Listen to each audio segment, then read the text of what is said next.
You're listening to the Traffic and Conversion Show. I'm your host, Michelle Fernandez, and today is all about how to move from disempowering thoughts to empowered thoughts to take action and be the badass that you know you are. And joining me to go through all of this is my mindset coach, Mindi Heubner. So stay tuned.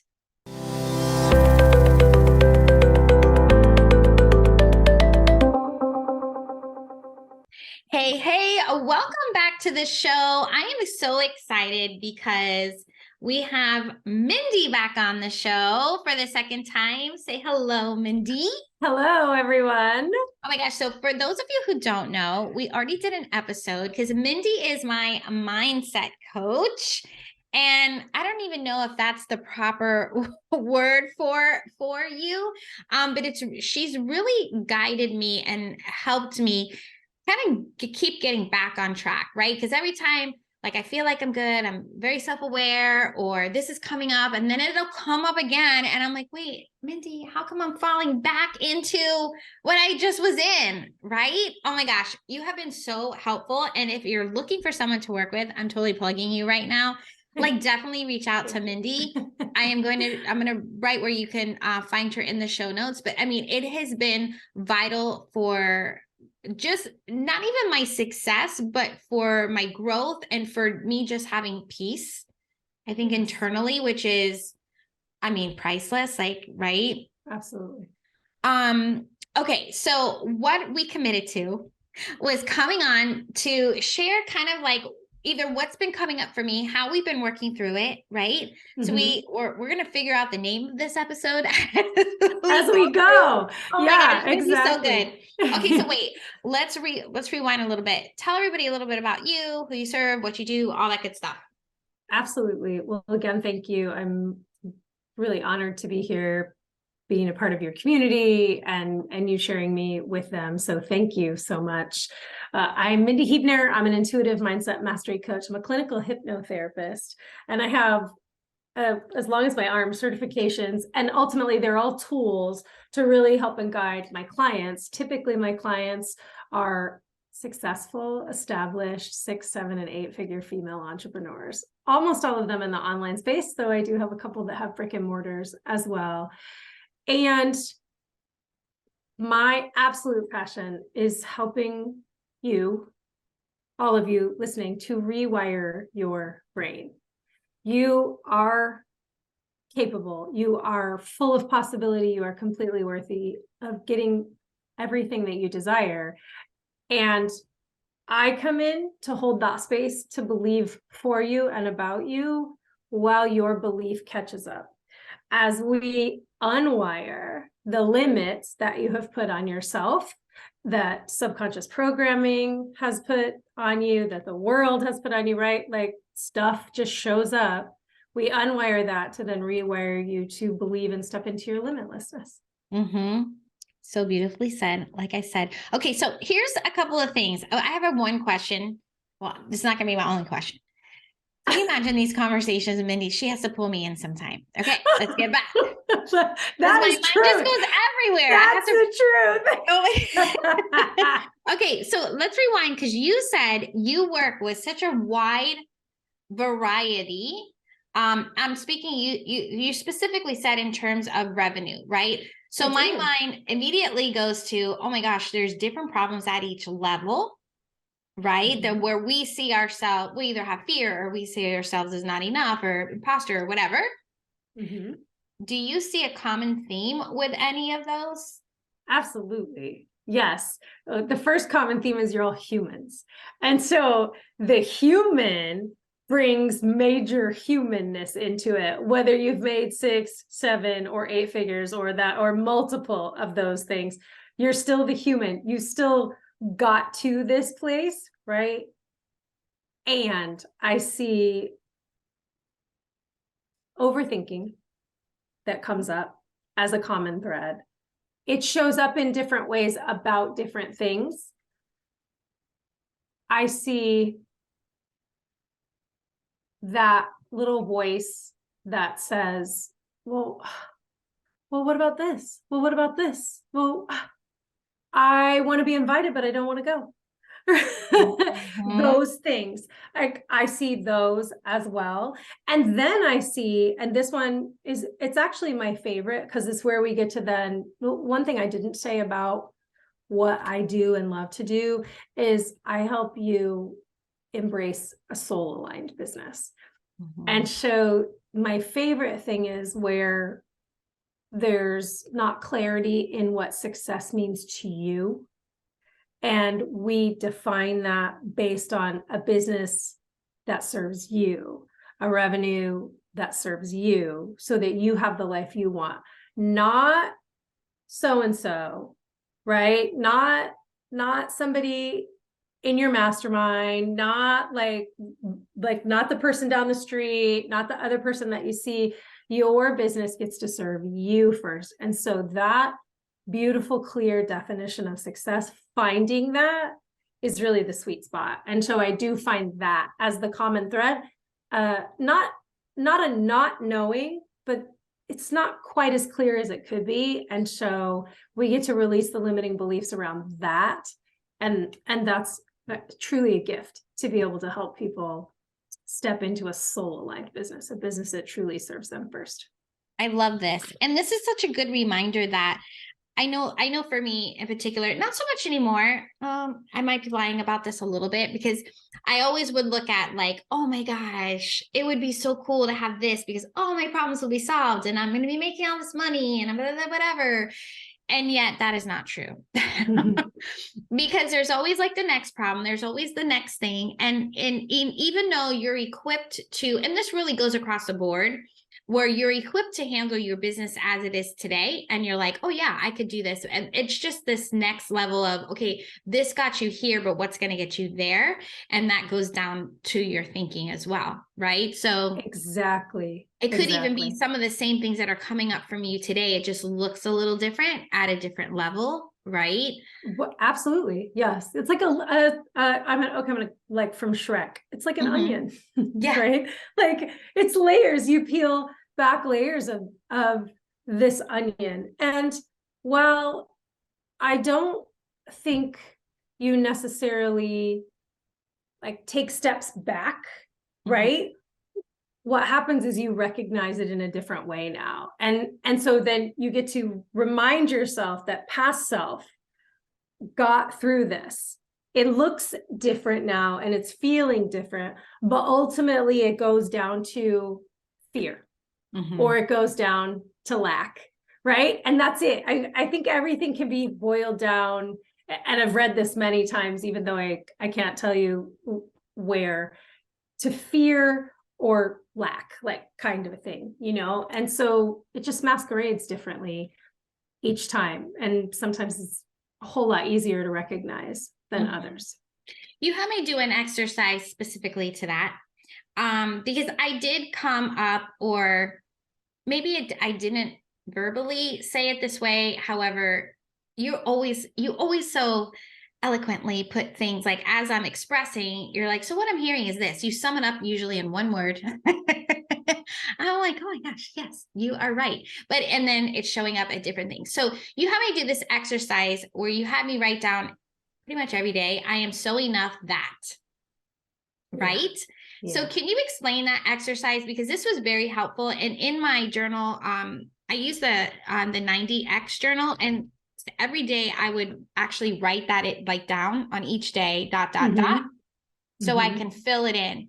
And even though I do it in the morning, like if I was in the middle of the day, sometimes in the middle of the call, I would write something else. I love that. So it can't. So can you explain that? So, yeah, so follow this. And there's a couple of pieces going on in there. First of all, so let's remember that you have your conscious and your subconscious, and your conscious is 5%. While we all think that this is like, we think this is where we're operating, where we actually operate 95% of the time, don't quote me on those exact numbers, is our subconscious, like subconscious programming, right? It's wired in. And so your subconscious thinks in pictures and sounds and feelings. Your conscious brain is the goal setter. Your subconscious brain is the goal getter. So those things, and your brain deletes, distorts, and generalizes based on your beliefs. So when we put all that together, number one, the writing of the mantra or the affirmation, I am so enough that we're rewiring. Number one, we're pointing into the direction of a more empowered belief. And this particular mantra, right, is from feeling not enough in some places. And we've all experienced that before. And so when we then shift our RAS to then allow in the places to show us, I am so enough, and we call it out as if it is so, we're rewiring. Also, as you were doing it on a call, your subconscious thinks in pictures and sounds and feelings. And so I'm guessing on a call, you were hearing and you were feeling. And so this is how we align the conscious with the subconscious. So you're writing, I am so enough that, that's very conscious effort that you're doing. Subconsciously, you would have a feeling or hear a sound, right? See a picture, get a vision, and finish that. Oh, I'm aligning it with my subconscious. I'm so enough that I'm gonna sign 5 clients today, or I'm gonna, like, whatever it is, right? However that looks, I'm going to be present. I'm going to, and this is you aligning your conscious and your subconscious, which is where most of us get tripped up.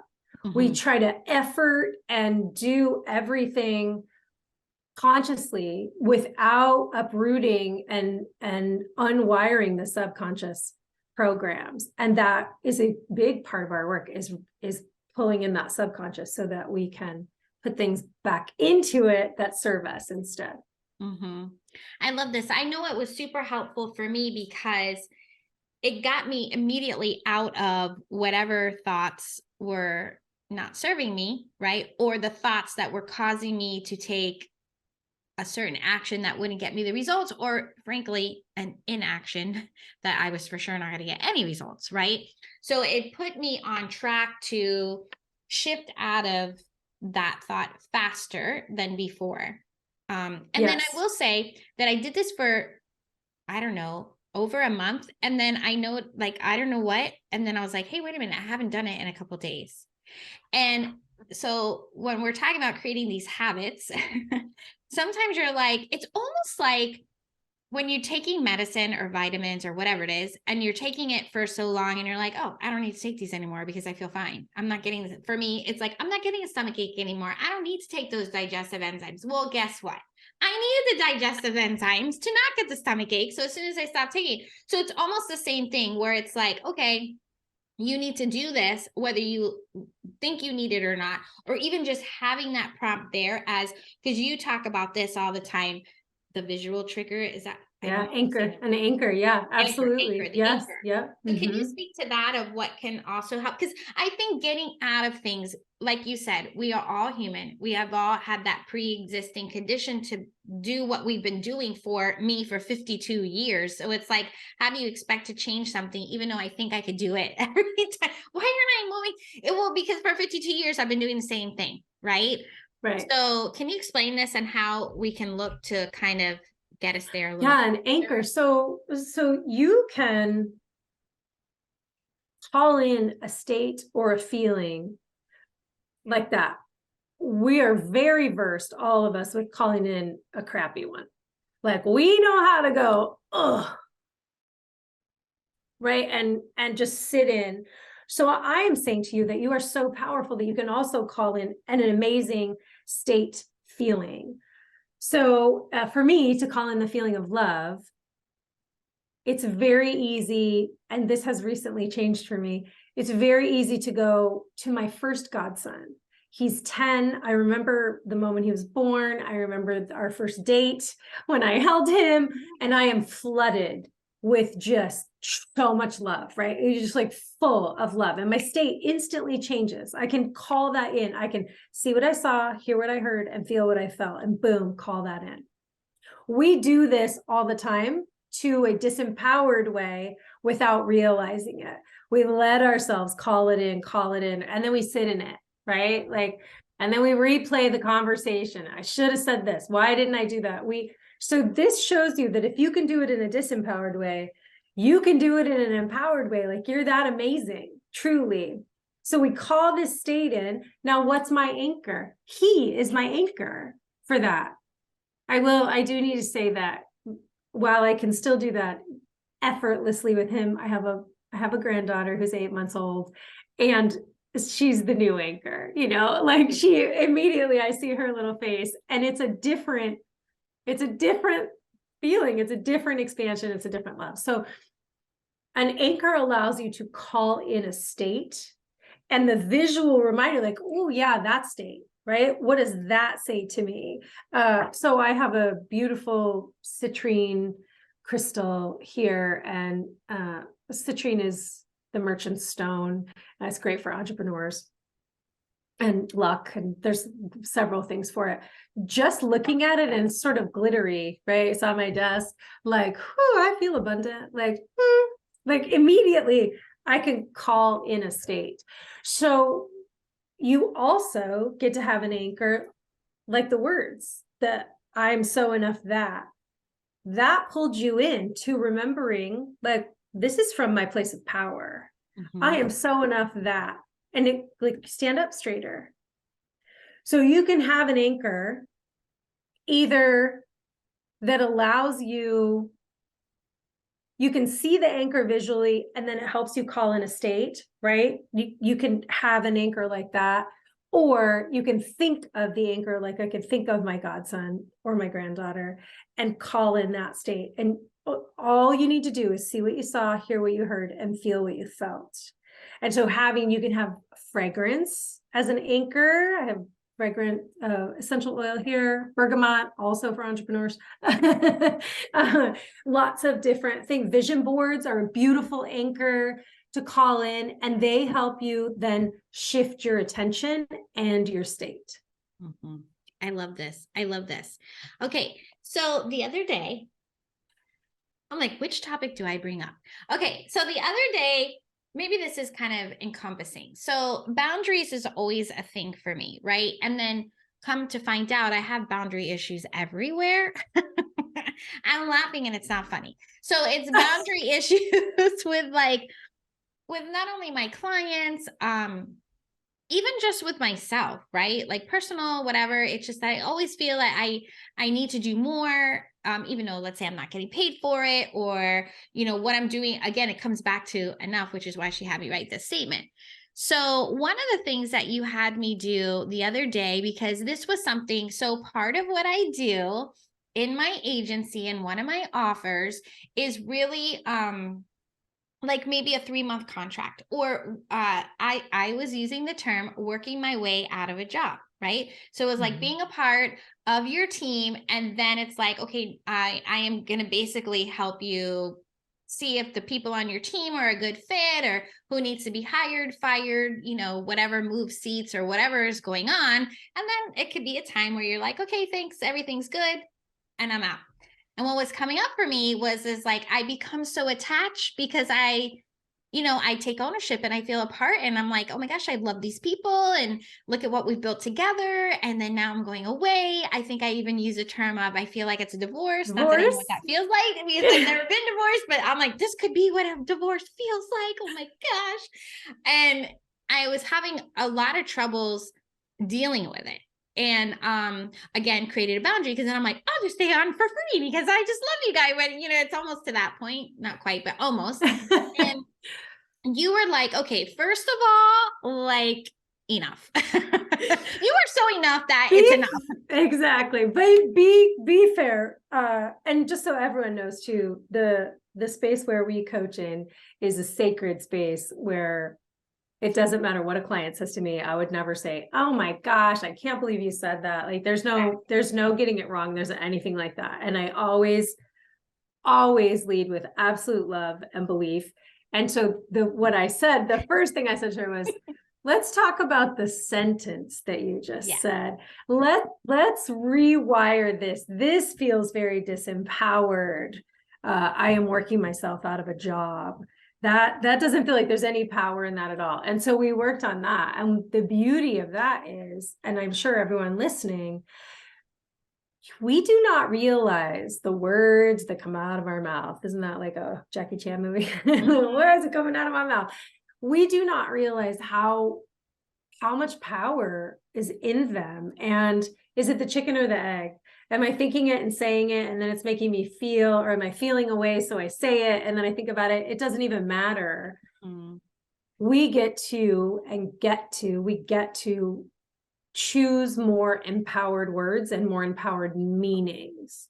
So while it felt like you were working your way out of a job, what did I say to you about what was actually happening? My notes out because it was very good. Oh wait, what did I do with it?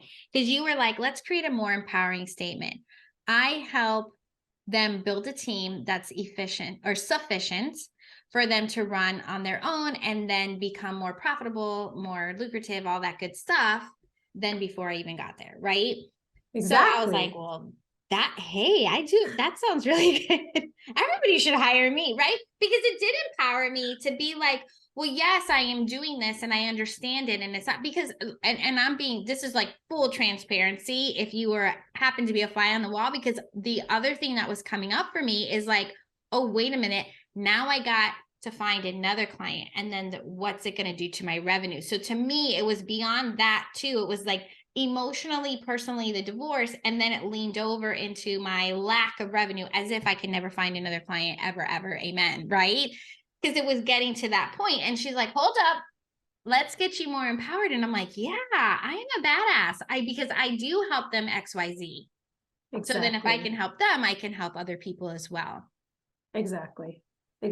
Yes. Right? Yes. And so part of what we want to do is shift meaning and or shift words into something more empowered. And this is all of us. We're always winning the game that we're playing. So yeah, you win. You're working yourself out of a job because you're so good. You do it all the time, right? Like right. To a 3-month contract or a 6-month contract or whatever it is. Well, actually what you're doing is you've created a business model where you get to like set people up for success, right? And I just lost my train of thought. Damn it. Oh no, I don't remember now. And the other piece that we talked about in that was finishing well. Yes. Things end, right? And if we go back to the divorce, I can specifically think of someone who actually spoke to me about a divorce, and oh my goodness, and I don't want to do this, but it's so hard and it's not working and all these things. And it felt like failure, right? Or lack. In your case, what you were saying, like, oh, well, then like another client, like there's never going to be another one, right? And in this person's case, it felt like failure. And I said, let's talk about finishing well.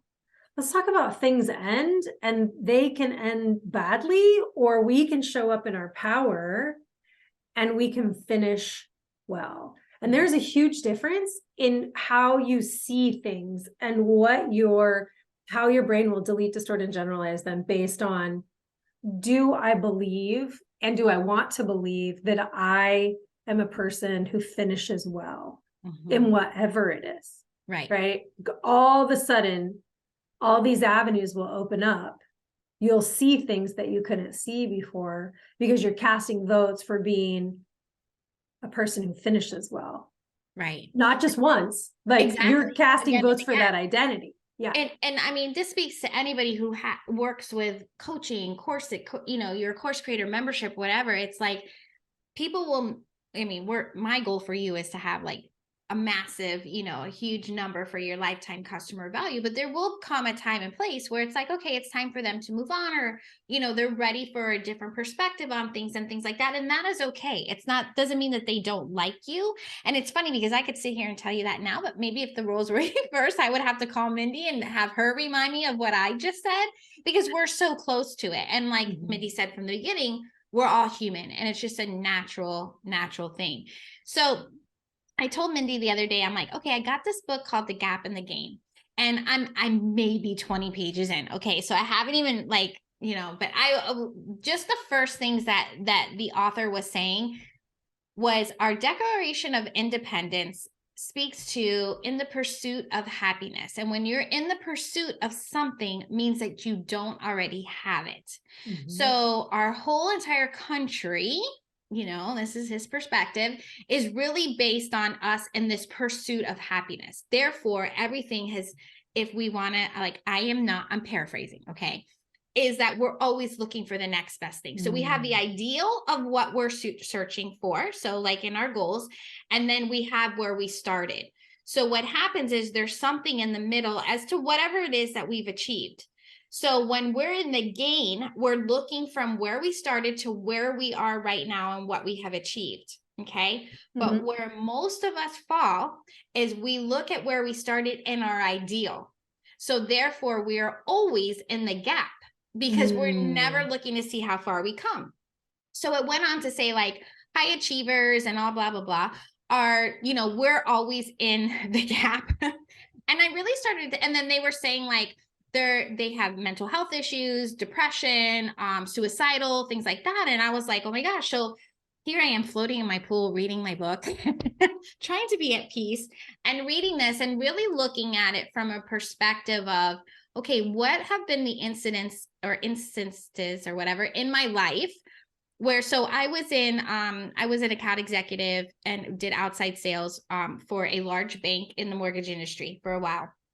And everything was, you were only as good as your last month, right? So I could have had a $20 million month, in closings, and next month meant nothing. We all started at zero. And I was like, okay, I can see that from a business perspective, I guess, if we're looking to hit our goals. However, what is that conditioning us to be, right? Even in our businesses now, we're looking for a launch to launch or each month to each month.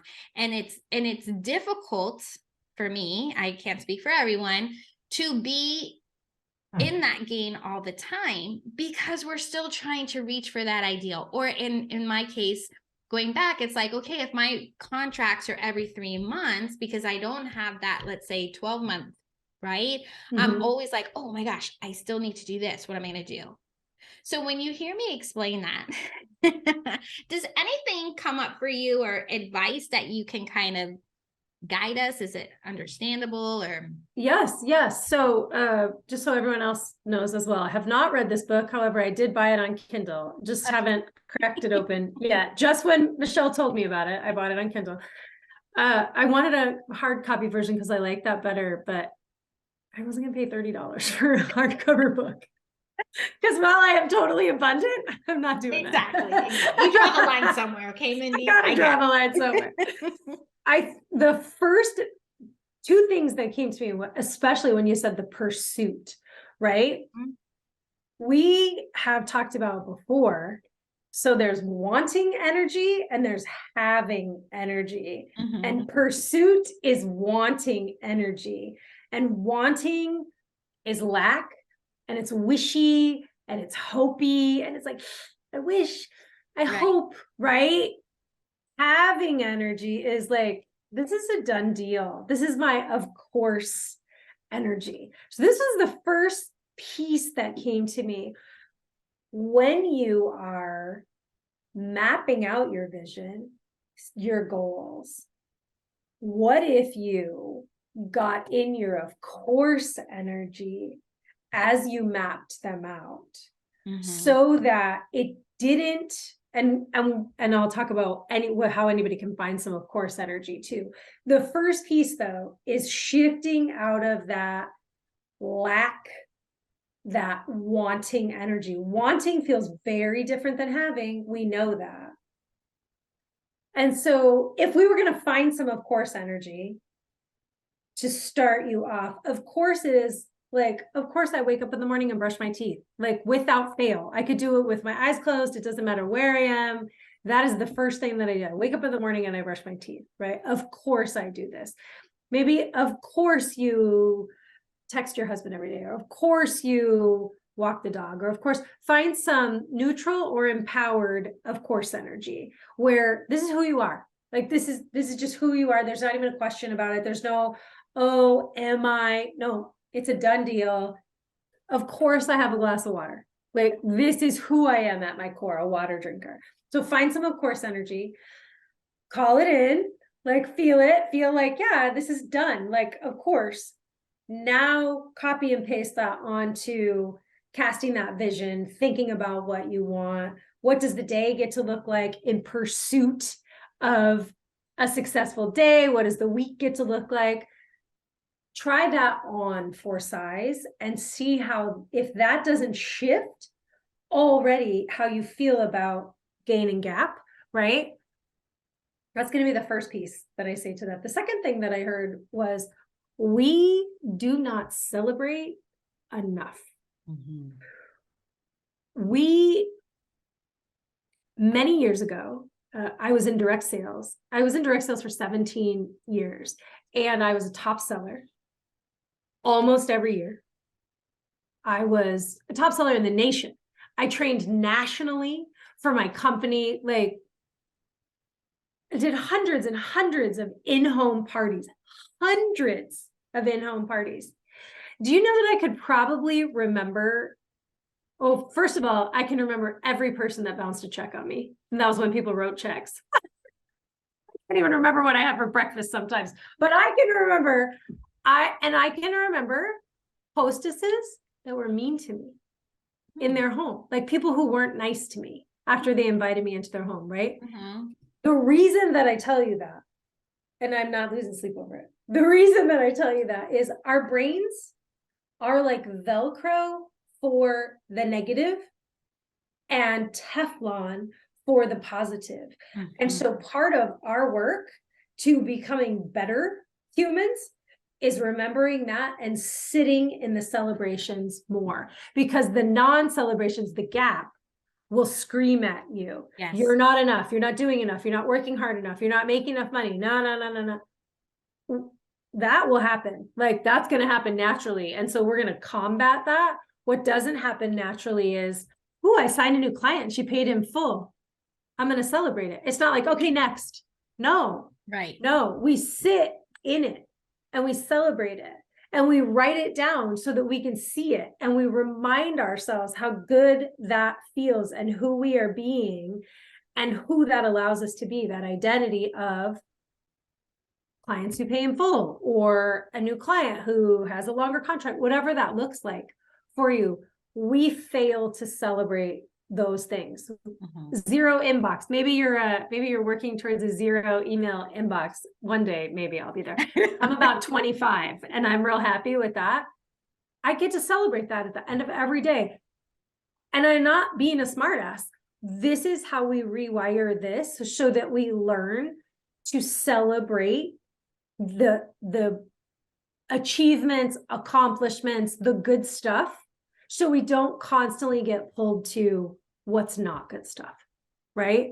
Because that'll show up in our face naturally for us. It's how our brain is wired from a million years ago, so that we knew danger and all those things, right? Like, so we knew that something didn't feel good. We didn't want to do it again, right? Like, we got burned by the fire. We don't want to do that again, kind of a thing. So this allows you, when you celebrate more, when you like literally take a picture of this moment and file it away under joy, file it away under success, Mm-hmm. that you can go back to that more often.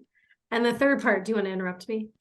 Well, I did want to comment because the celebrating, I think, because at the beginning when you were talking about your godson and now your grandbaby, this is the time where we can remember what you see, feel, hear, because sometimes you'll ask me and I'm like, I don't even know, because it was moving so quickly.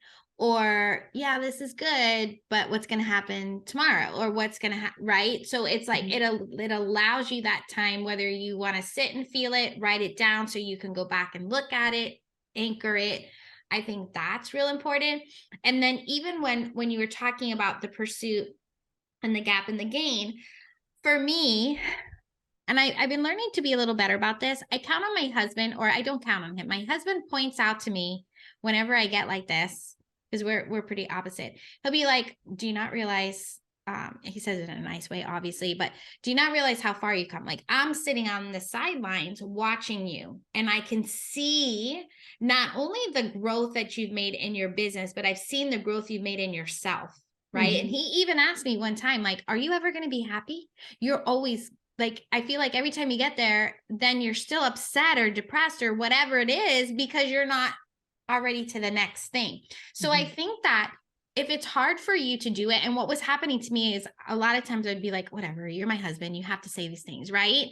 If you can find somebody, whether it's somebody that you're close to that you trust, or like a Mindi or Mindi, then you can be like, be open to really listening to what they have to say, because that could be the reminder. It's almost like your safe person.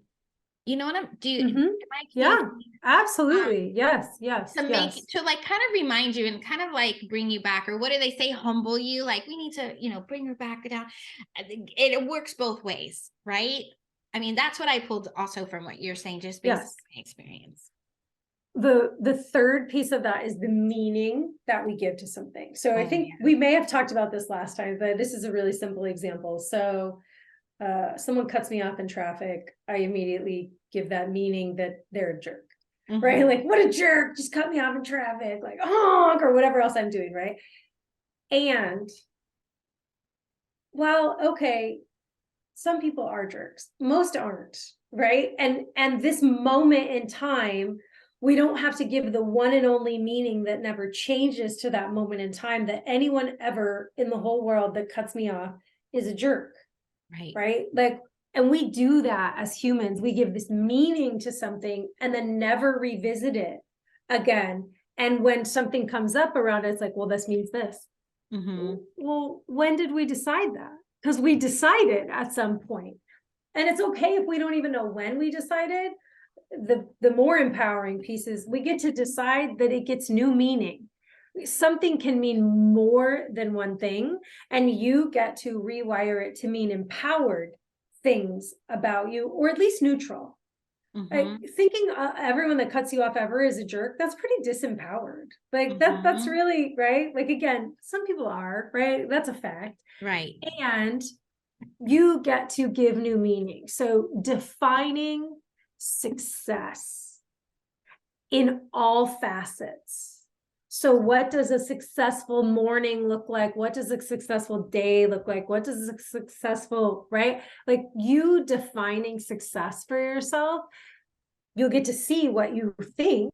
And then you get to go, how empowered is this? And is this I am so grateful for what is, and I'm eager for what is to come, because more will come. However, the present is all we have. And if we are constantly reaching for something else, guess where we aren't? We're not living our lives. Right. Because we're not present.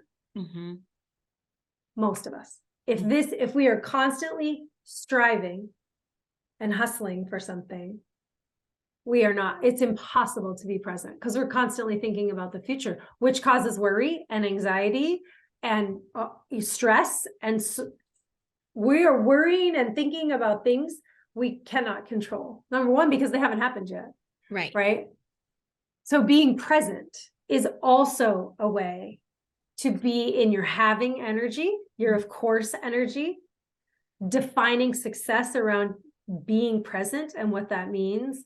And when you're present, you can celebrate more what's going on. Right.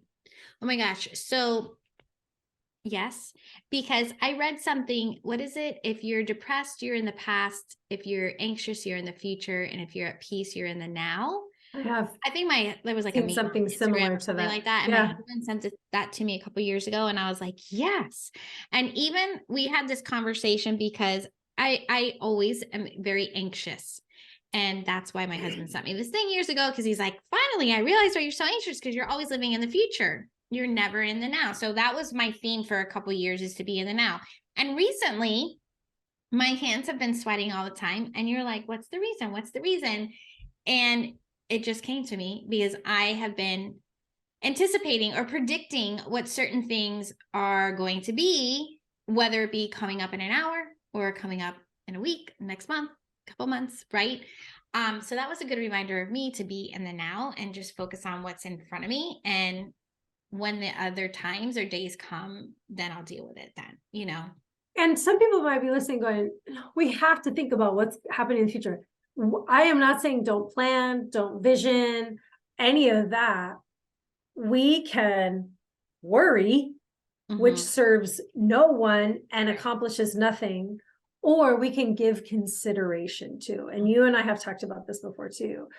The human who worries, right, has a stomach ache, is stressed out, doesn't get any farther along in anything. Now, consideration is, do I have a plan? Do I need a plan B? Would it be prudent to have a plan B? Have I done what I can do? Okay, right? There's consideration. There's consideration, which is much more powerful than worry. And notice that I'm consistently encouraging you, and I don't just mean you, I mean everyone, to step into your powerful. You are so powerful, all of you listening. We just forget. We forget how powerful we are. We forget that the one thing and the only thing that we can control is us. Right. How we show up, what we say, what we do, what we allow. That's it. That is the only thing that we can control.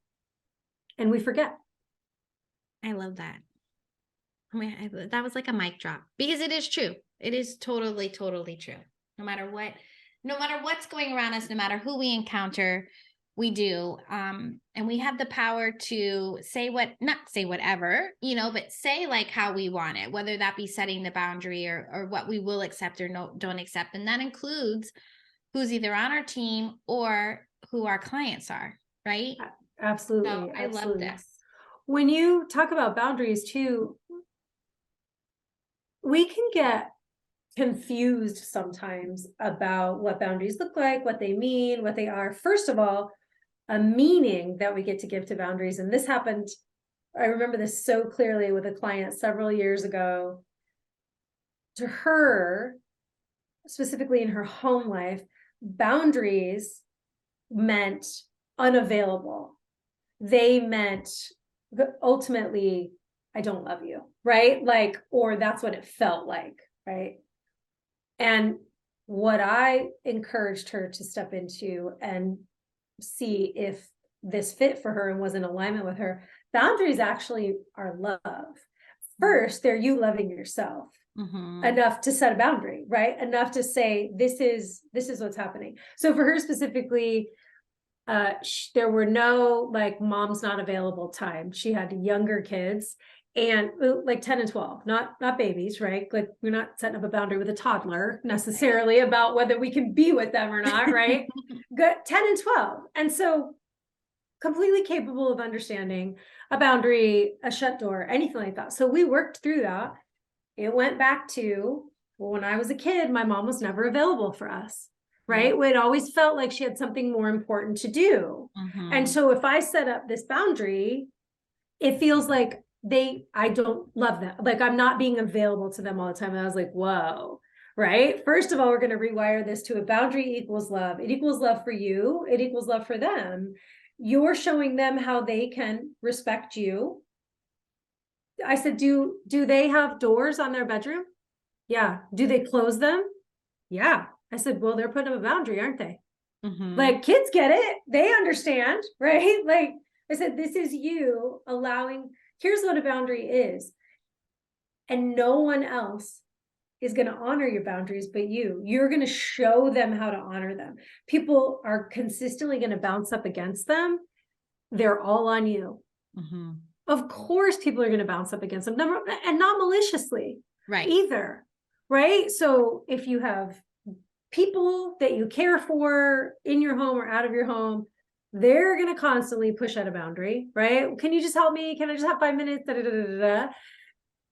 Clients want you. That's why they hired you. That's why it's our job as people who get hired, right? To be clear in the beginning, this is my lane. This is when I'm available. Mm-hmm. That makes expectations clear. Boundaries are beautiful for allowing everyone to understand what the expectations are. So there's none of that guessing game. Mm-hmm. So we get caught up in thinking that boundaries are bad, or boundaries mean, whatever. Like there's so many meanings, disempowered meanings that we give. And ultimately boundaries are love. They're you loving yourself enough to say, this is my lane. This is when I'm available. This is how much I have to give, Mm-hmm. right? This is what I will and won't tolerate.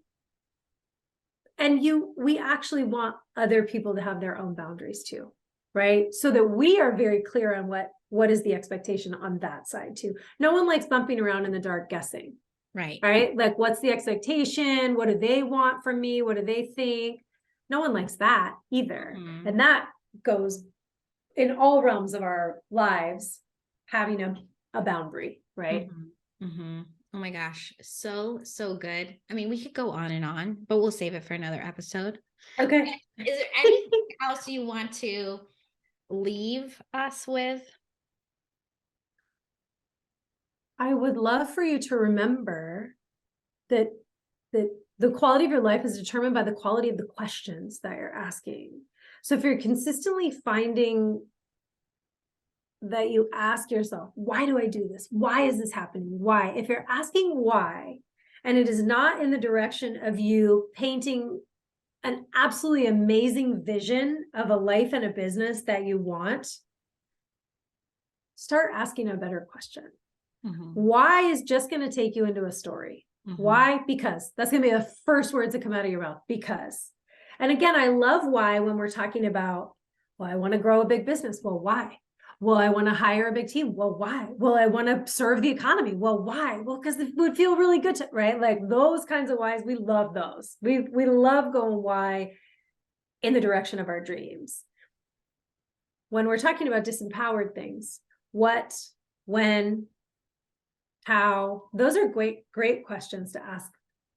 What makes me feel like XYZ? What's keeping me here? Not why can't I?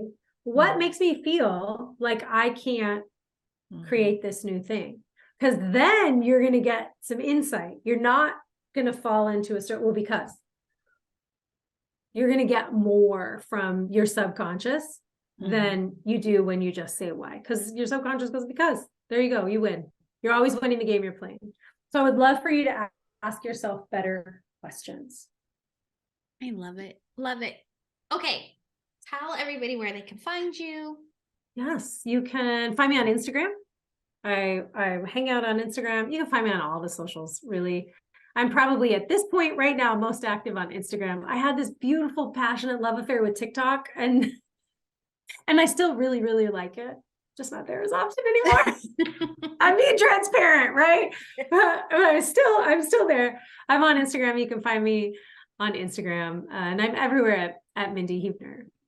Love it. Well, thank you so much for coming back on the show. I so appreciate you, like beyond. Oh, So good. Same. It's really an honor and a privilege. Yeah. Thank you so much. Thank you so much, Mindi. All right, everyone. I hope that you enjoyed the show. Until next time, let's grow your business together.